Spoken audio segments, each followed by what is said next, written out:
પાટણમાં આહિર સમાજના વિદ્યાર્થીઓ માટે બનેલા ₹6 કરોડના ખર્ચે સૌપ્રથમ ભવ્ય છાત્ર ભવનનું લોકાર્પણ।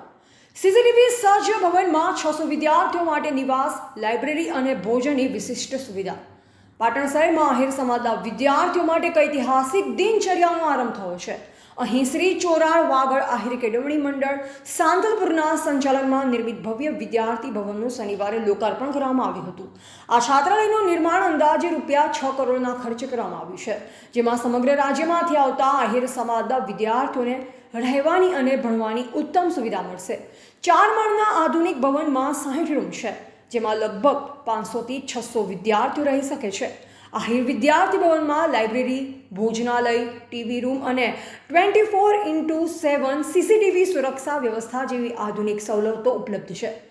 ભવનના નિર્માણ માટે સમાજના 200 થી વધુ દાતાઓએ યોગદાન આપ્યું છે, જેમાં ₹5100 થી લઈ ₹51 લાખ સુધીના દાન મળ્યા છે। સમગ્ર કાર્યક્રમ દરમિયાન મુખ્ય દાતા તેમજ અન્ય દાતાઓનો સન્માન પ્રસંગ પણ યોજાયો। આ અવસરે રાજ્યના પૂર્વ કેબિનેટ મંત્રી જવાહર ચાવડા, પૂર્વ મંત્રી વાસણભા આહિર, વિવિધ સંતો, મહંતો તેમજ સમાજના અગ્રણીઓ અને આગેવાનો ઉપસ્થિત રહ્યા હતા। ધ ગુજરાત લાઈવ ન્યૂઝ સાથે ગોવાભાઈ આહિર।